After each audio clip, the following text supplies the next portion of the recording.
Hi there, everyone, and welcome to Jigsaw Parenting, where you get to hear a little bit about what's going on with us and our parenting and all of our ideas and how it all comes together so we can produce, hopefully, some great little people to become better, even better adults. I'm Sumitra Singal, and today I have with you Stephen Bax. And Sissy Vark. And I am the mother of three children, two girls, one boy, two high schoolers, and a middle schooler, Jordan, Tyson, and Charlie. Stephen? And I am the widowed father of two boys, one Ethan, who is in 12th grade, about to head off to college, and Brian, who's in 6th grade. And I'm a single mom of two girls, one a 20-year-old and a 10-year-old, Gabriella and Daniel. And today's topic is we're going to talk a little bit about, do you allow the doors in your house to be closed? And you might be thinking, what? And some other people might know exactly what I'm talking about, okay? So I was brought up by my mom. She is from Belize, which is basically, I consider that like the Black Caribbean. And even though some of my ideas come from my mom, some of them also come up from my upbringing, just being born and raised in the US. And it is a known thing that in a Black household, you don't close doors. Okay, yeah, you can go to the bathroom, close the door, of course, but you just you shouldn't go into your room, even if you share that room with a sibling, and just close the door and have it closed all the time. That is just not tolerated, because parents will tell you in a second, this is my house. I pay the bills. We don't close any doors up in here. And for me, I would close the doors sometimes, obviously, if you're changing your clothes or whatever it is, but you definitely wouldn't lock the door for any kind of long period of time, because you can always change in the bathroom if you needed to, but definitely not, post it up in your room for 30 minutes to an hour or more with a closed door, a locked door, because then parents are banging on the door. What are you doing in there? Why is this door not open? Okay, so Stephen, I don't know. What are you guys doing on your end? Well, normally I don't like them to lock their bedroom doors. The older one does sometimes, but I could trust them. I think they need a certain amount of privacy. I get that. Okay. They're not locking them at night, of course. They're not going to the bedroom with their cell phones and locking the door or anything like that. Although my oldest one now has his computer in the room. That's only been the last year, maybe 2 years. So no computer, no phone in the room. What can go wrong? I don't want to know. But they're two boys. They've got to have their privacy. It is a household full of boys. I think that makes it a little easier, the fact that you guys are the same sex too. Yeah, I think so too. Yeah. I don't know what I'd do raising a daughter alone. Oh my gosh. Good luck with that, That's not something, when we were going to have children, my wife and I, we wanted a daughter and a son. It didn't work out that way. I'm glad it didn't. Because I really don't know what I'd do with the daughter. Right. And I suppose, growing up, my mother was very free with whatever, we did probably too much. I've got stories. She grew up very poor. They had a duplex where they had, at some points, they were all 4 kids and a divorced mother sleeping in one bed. My grandmother did remarry to the only grandfather I ever knew. He served 5 tours in World War II. He came back. Before he left, he said he's going to marry her, and he did. He came back and married her. They were married 61 years before he passed. But it was everybody sharing the same space. So the idea of locking doors wasn't even an option. Right. On the other hand, my college roommate, who was African-American, and he said, in our house, you might come home and your door's off the hinges. It's not even there anymore if Mhm. you're locking your door. So that was a very real issue in his household. I don't know if that's a cultural thing. I don't know. I think I definitely feel that's definitely like an ethnic type cultural thing, because it for us it was just always understood. It wasn't necessarily something that needed to be said. And as I visited other friends, or and ran into whatever their parents might be saying, their parents were saying some of the same things my mom was saying. Or you just knew what was accepted and what wasn't accepted, and the doors just being closed wasn't okay. I do like the idea though that you're not letting, obviously other than the older one, because I guess as he's about to go off to college and whatnot, I like the idea that your sons aren't really in the room at night with the phone and the computer, because Right. I think that's a good way to kind of monitor. And I say kind of because, of course, we can't monitor everything, No. but at least it kind of helps you control better the situation. I may have to do that, Stephen. I don't know. I think you gave me an idea. What about you, Sissy? Don't tell Charlie where you got the idea. Well, I have to say I was brought up. I'm from Curacao, also Caribbean, and it's a cultural thing because I just like you. I don't know better that the door was always open. Only when we would go to sleep, then the door would be closed. So me and my sister, I have a sister, slept with the door closed. But as soon as daytime, door would be open. Friends coming to play, door would be open. There would be no secrecy or anything hiding from your parents because the door was always open. And our friend's house, same thing. So it wasn't something you even thought about closing the door. But then we moved here to Europe, to the Netherlands, and here the houses are built differently. So my mom had to get used to not wanting to walk up 2 flights of stairs to yell up, open your door. So Mhm. we finally got to close doors. And Oh, I've got accustomed to having the doors closed, but it isn't like a big issue. So with my daughters, the doors are open. I rather have them open, but it's more like now I want them to shut it sometimes. So when friends come to play, it's like shut your door right. because Because there's it's so much loud. noise and we're up on each Yes. other Yeah. and I've got my 20-year-old that dropped out of college came back home and she's on her phone talking to her friends and working on a computer and a music home. I'm like, shut your door. Right. So now it's the other way around, right? I'm used to having the doors open. And sometimes when I'm walking down and talking to my friends, they'll shut their door too, like mom, and they'll go and shut the door. So it's not really a big issue, but I've been brought up knowing the door should be open just for the thought of no secrecy, knowing what's going on. There's nothing to be hidden from mom, so they know, I know, and it's the other way around. So that's the way it is right now, and I'm comfortable with when the door closes. Only when it gets quiet and it closes, really like and now so they now go like, hey, what's she doing? Mhm. Right. Right. But if they're just making noise, music, or whatever, and the door closes, I'm fine. Now, I married into an Hispanic family, and so there's her I won't say who it is. A family member actually has cameras in the kids' rooms. Now they're young, Oh, but okay. the oldest one's about 12 years old now, and I'm like, it's time to take the camera out of the room. Oh no, they like it for their at night. It's because they say good night to the camera. I'm like, no, no, no, no. At some point, those cameras got to come out of the room Yeah. because Yeah. it's getting a little weird now. That's Um, the that's a bit little weird. one's like 6 years old, 7 years old, something like that, and she's okay with it. They had it when they were infants, of course, to watch them. But Mhm. it's some.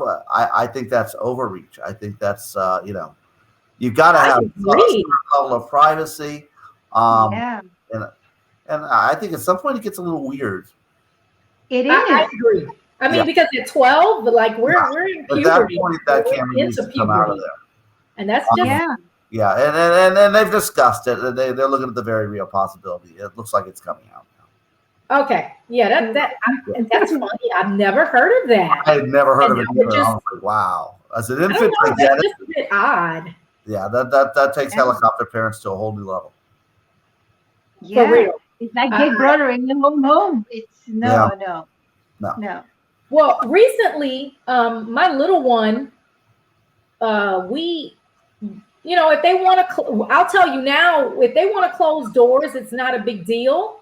And normally, just like you, Sissy, there's music on, they're talking to friends, they're Yeah. talking to friends over the music. And Yeah. sometimes I'm yelling, turn the music down because like I shouldn't be in my room and hearing a full-on concert going on and you're behind Yes. your door. That's ridiculous. Can Okay. I give you one suggestion? Yeah. Solid wood doors. We've got solid. Makes a huge difference. My sister-in-law has a hollow doors. And Okay. everything. We've got solid core doors. They close those doors. We hardly hear a thing. Okay. So that's good to know. But then again, I don't know. I don't know that I want to That'd be a good thing, right? and not hear anything. Because just like Sissy said, if it's totally quiet, Right. now I'm starting to wonder, okay, what are y'all doing in there? Well, Yeah. when he takes a shower, they take a shower. It's a full-on concert in that bathroom. Oh And I my don't gosh. hear it. Yes. But it doesn't come out too much because of those solid. Okay. Okay. So my oldest daughter, Jordan, she goes into the shower and it is literally a full-on concert. Oh yeah. And I'm like going to the door because of course it's the bathroom. I understand it's locked. And I'm knocking on the door and I'm like, turn that down. People are trying to go to sleep or whatever it is. But now my little one, recently, I've been a little bit more concerned about some of her conversations with friends. And now I'm telling her, you know what? Keep your door open because I just keep the door open. All right. That's where I am with her now. I hadn't needed to ask the other two to really do that. And my son, he always keeps the door open. He just doesn't care. Right. His bedroom door stays open. He has zero to hide about anything. And probably he probably needs to really shut it more because he probably needs to hide more. See, you're getting there. Exactly. But one thing I'll say though is we don't really have doors locked. So if I go to their room and the door is closed, I'm opening up the door and I'm walking in. Mm-hmm. Because obviously, for me, if you're changing, you can either go to the bathroom and change, or if you're in your room changing, you lock that door, you change, and then unlock the door. But they already know if the door is closed, the lock must not be on because we're gonna have a problem. Me or dad, somebody's banging on your door if you've been in there too long. Like, what's going on in here? And it's not to say we don't trust them. But at the same time, we are parents. We used to be their ages. And I think we also live in a different world now than when we all grew up. And there's just so many more things out there. And I think as parents, I feel like we need to be vigilant. Yeah. Yeah. True. Now, I will say one thing. My oldest we have a cat.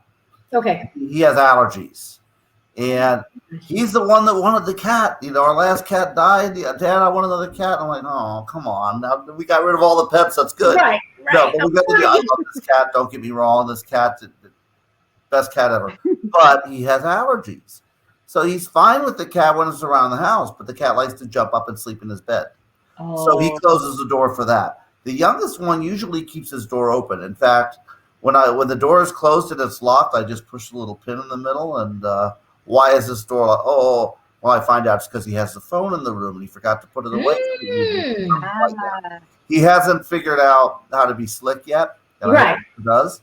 But that's where we're at on that. But most of the time, he leaves the door open. Even when he's asleep, he knocks out the doors wide open. My oldest one, he has to close the door to keep the cat out. But well, that's funny. He doesn't lock it. And being a 17-year-old teenage boy, I'm not sure I want to walk in there sometimes. And I'll leave it there. Stephen, we have a cat too. Mm-hmm. They actually have a cat and a dog. And my 17-year-old, a senior in high school, also funny. I had no idea that I had no idea that he was allergic to cats because my daughter is allergic to cats. Now, the difference is my daughter did not ask for this cat. I wanted the cat. Okay. But the cat wants to go every place. So because of that, I do allow her to keep her door closed because otherwise the cat would wander in there. Right. But the cat tends to sleep, just like you said, how he wants to jump up in your son's bed. The cat wants to sleep in my son's bed. So he has no allergies. There's no issue. But on top of that, his door stays open. So again, no problems at all there. But that's so funny about the cat. That's the enforcer, it looks like. Well, like you guys, I have a cat too, and thank goodness, the cat belongs to my youngest daughter, Okay. and the cat likes to sleep with her, but he'll change his mind in the middle of the night and start Oh. scratching the door. So for that reason only, the door stays open, and my daughter doesn't mind at all when she sleeps, leaving the door open because she'd rather, instead of having to climb out of the bed and open the door, just leave the door wide open. The cat can do whatever he wants. So that's no problem there with the door either. Oh, so I guess it works out for you, for different sets of reasons. You don't even have to bring up that fact. It's just with the older one and her loud music. Just with the older one, yes. Okay, well, that's cool. So that's going to wrap up today's session. Stephen, I know we wanted to talk about maybe a recent topic that has happened or that's going on in the world, and I'm going to bump that over to you. Feel free to bring that up, and we have a little wrap-up discussion. Well, I'm not sure where I wanted to go. We did talk a little bit about life without kids, but I thought we wanted to leave that our private life till the next time around. Let's see. We talked about spring break. You caught me off guard here. Or even you, Sissy. Well, let's see. That's a tough one because I hadn't thought about anything either. I've got a whole lot of thoughts for topics for the whole show. Right. What about the vaccine? How are we doing on the vaccinations? I've gotten mine last Friday. I did get my vaccine. Here in the U.S., vaccinations are exploding. I mean, in a good way. They're really going out. It was 3.5 million yesterday, and they keep ramping up more and more. And they've got 3 different vaccines floating around, and I think it's great. A lot of my friends have gotten vaccinated, family members. They came out to my parents who are elderly Friday, and they got their vaccine. I heard that they are actually showing up where they can come to your home and vaccine. I didn't know that. I just heard that yesterday for the first time. And I was thinking that's great. 90, and he has dementia and Parkinson's. He can't get out. And my mother's 82. She's got Alzheimer's, and my sister and her husband take care of them. Their kids are grown now, and but they're coming out to the house. They just had to schedule it. It wasn't a problem, and they got their shots right there. So that's happening quickly around here. Unfortunately, they've pretty much opened up the state maybe a little too quickly because they're packed. Because they're like, oh, we're safe now because the vaccine's out. But not everybody has it. I think we're 15% have the full vaccine nationally, or 17%, something like that, and about 25% as of this recording. I don't know when we go on. Have everything, 27%. So, but it's moving along quickly. The quicker the better. And I think we're going to have booster shots in the fall. Oh, okay. Yeah, that's a possibility. So. Okay. But it's moving along. I don't know. In Europe, how's it going over there? Well, I don't think they're doing it quick enough. I just had a meeting at my job, and colleagues about age within 50 years old and 64 to 70. They are doing they're getting the vaccines now, or the call for the vaccines. And I also discovered that they are currently administering, depending on your age, the different type of vaccines. And I didn't know that. I just thought it was a lucky draw. Doing the AstraZeneca, I think it's called. That's the 64 to 70-year-old group. They're getting that one. And with the advice, because they pulled it out for a while, but now they're giving it again because of they thought it might give blood drops and stuff. Blood clots, So right? now they're administrating it again with the telling them you should take aspirin because it works good for the blood, so you won't get blood clots. Okay. So, but that I didn't know that there's depending on your age group, you would get a different kind of vaccine. That's interesting. Hmm. Yeah, Yes, because and here it's I don't not think like they're doing that that here. here. No, Uh-uh. no, no. no, I They just set their own realized it things because up we for had every different types of yeah, because the different type of age groups of my colleagues. Then they Hmm. told us yes, it was in the letter because you're a certain type of age, you get that type of vaccine, and I was really wondering why that was. That's They kind of odd, I think. they sent out an email to all the teachers. They said, fill out this paperwork, bring it in to show your proof of Hmm. employment. And I didn't know I was getting the Johnson and Johnson until I arrived there. And there Okay. was no line. I Okay, got the shots, and it was just 10, 15 minutes. Paperwork filled out, and you had to sit there for 30 minutes to make sure you were okay before you left. Afterwards. And yeah, that was it. And We were. Stephen, you had an appointment?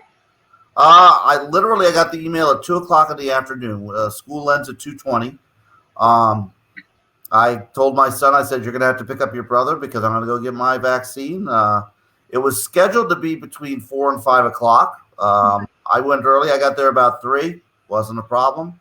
And they got me right through there, in and out. Very quick, okay, very efficient. great. That's great.